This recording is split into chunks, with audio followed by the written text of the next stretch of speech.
Pixar, Pixar, Pixar. The once golden boy of Disney's animated division has seemingly devolved into being a sequel-making factory. In the 10 movies they've made since Toy Story 3, 5 of them have been sequels, 1 of them has been a prequel, and only 4 have been original, and only 2 of which are held up in high regard. However, considering the box office track record, it's not hard to see why they've reverted to pumping out sequels. Incredibles 2 is their most successful feature, and the only one to make over both $500 million and $600 million at the domestic box office, with Finding Dory being a distant second.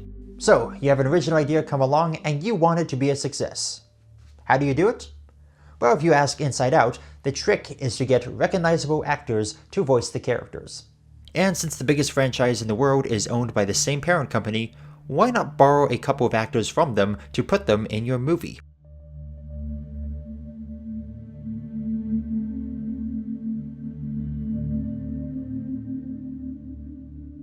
Taking place in a modern fantasy world, Onward follows 2 brothers named Ian and Barley, voiced by Tom Holland and Chris Pratt, who set off on a quest to find a magical artifact that will revive their deceased father for a full day.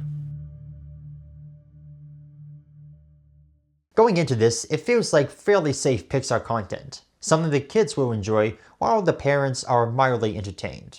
And, well, that's pretty much how it turns out to be.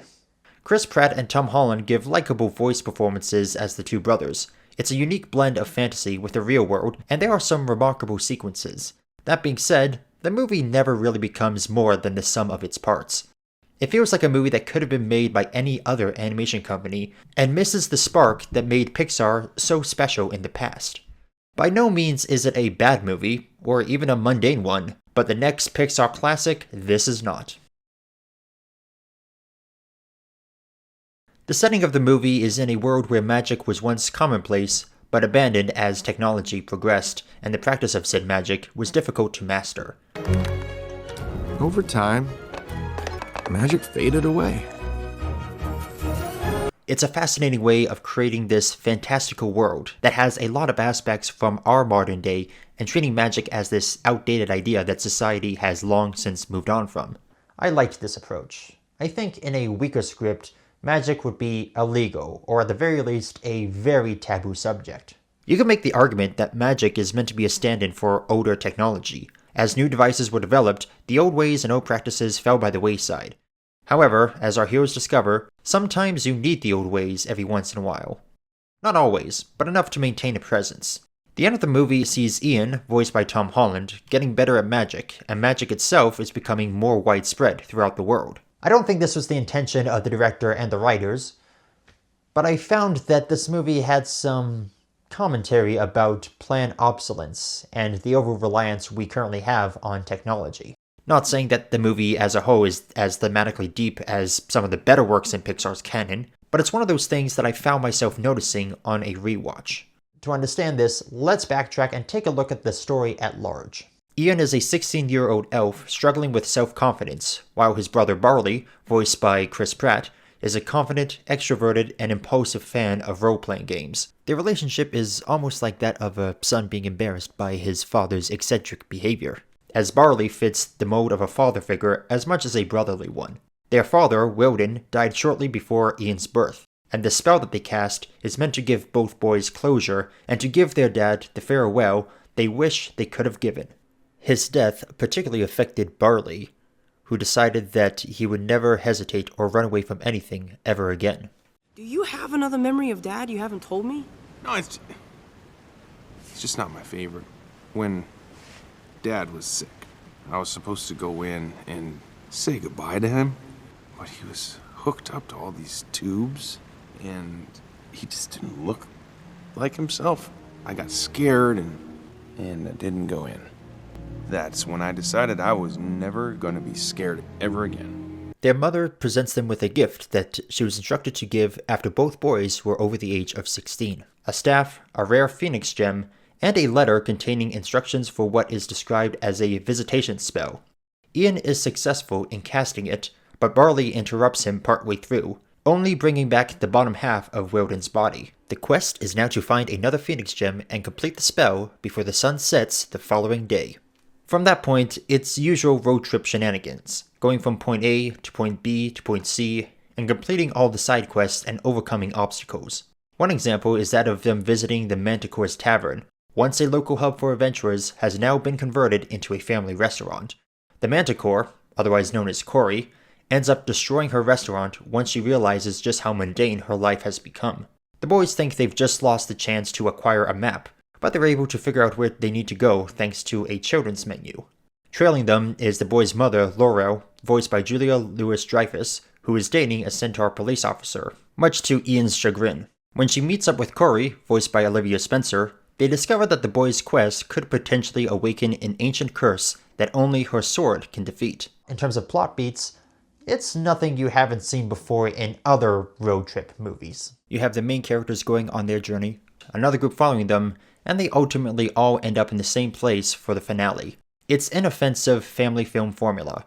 You can guess the plot beats before they even happen, such as the growing rift between Ian and Barley. Right? I don't know how any of this stuff works. All I know is that everything we've done tonight has gone wrong. Yeah, it's gone wrong because you won't listen to me. Are you kidding? Because everything we've done has been your idea. But you didn't do it my way. You didn't let me handle the Manticore. You freaked out when I talked to the sprites because you don't think I have good ideas. And once you spend enough time with Ian and Barley, it's only a matter of time before Ian gets ticked off enough to berate his older brother. You act like you know what you're doing, but you don't have a clue, and that's because you are a screw-up. And now you've screwed up my chance to have the one thing I never had.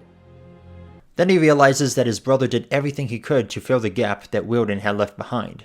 And so when their father does get fully resurrected near the end, Ian lets Barley spend some time with him, before he dissipates. You go and say goodbye. What? I had someone who looked out for me. Someone who pushed me to be more than I ever thought I could be. I never had a dad, but I always had you. That isn't to say the emotional beats aren't effective, and how close this hits to home will vary from person to person. But if you're expecting something on the same level as the montage from Up, you're going to be disappointed. There's plenty of cartoon energy to this movie, which works to its advantage as well as its detriment. A lot of work has gone into the lighting and shading of various characters. There's plenty of variation in colors without it being too distracting, and some of the landscape shots are just gorgeous to look at. The shot of Barley and Wilkin talking on the hill at sunset is a captivating one, and the dragon sequence is the type of bombastic showdown a movie like this deserves. The spirit of the dragon forms itself using Ian's high school and some vehicles.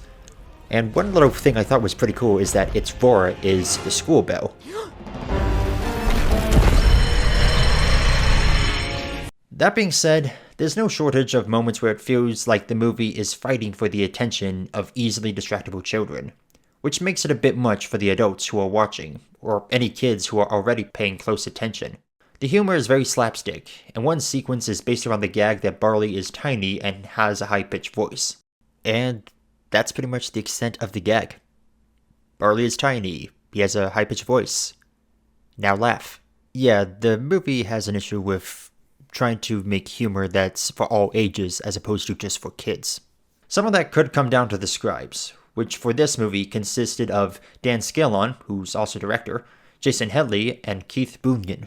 Dan Scalon has had an extensive career in animation, starting out as an animator and story artist on direct-to-video projects before joining Pixar on Cars, where he provided additional script material.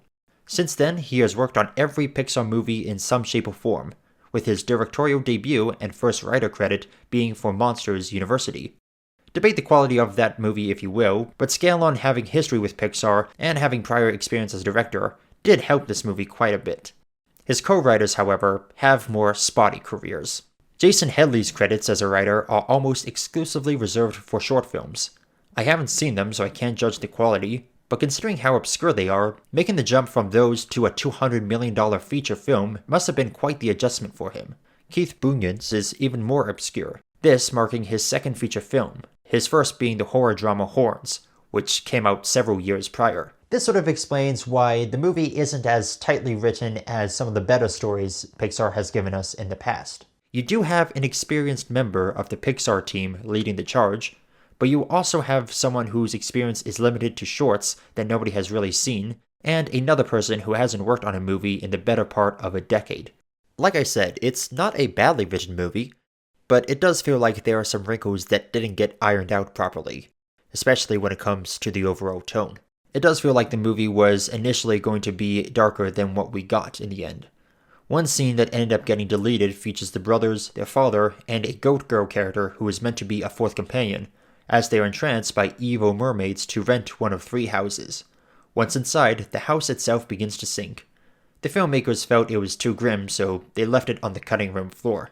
I can't say for sure how well this would have looked in the final cut, but I feel like Onward could have benefited from a scene like this. Something to show that Pixar hasn't gone all cutesy and overtly kid-friendly. There is one moment featuring Laurel and Corey that got a bit of a chuckle out of me. To see their father. Now my oldest son. Holy son of... You killed her! It's okay. She's only temporarily paralyzed. It was nice that they threw in a touch of dark humor into the mix. Onward is an enjoyable movie that brings a good amount of fantasy adventure and a couple genuine moments of heart. While it doesn't reach the heights of other original projects such as Coco or Inside Out, there's still a lot of genuine passion put into it. I think that's why Pixar is given a pass when it comes to their flops. For every Cars 2 they make, the next Ratatouille, Up, or WALL-E is just around the corner. Onward is closer to the first Cars in terms of quality. It's nothing special or unique. It often concedes to cliches, but it's done in a way that makes it very easy to digest. The cast shows up and puts in the work, the animation is as strong as ever, and having these mythical creatures as the inhabitants of this world makes it a far more visually diverse movie than if it had contained humans. It's a passable, if not enjoyable movie, and I probably would pay full price to see it in a theater. Alright, that's my review of Onward. Have you seen it? What did you think about it? Leave your thoughts in the comments down below. And as always, this is the Canadian Movie Buff saying I hope you had a fantastic weekend at the movies. Now, if you excuse me, I think I'm gonna go shoot some hoops. See ya!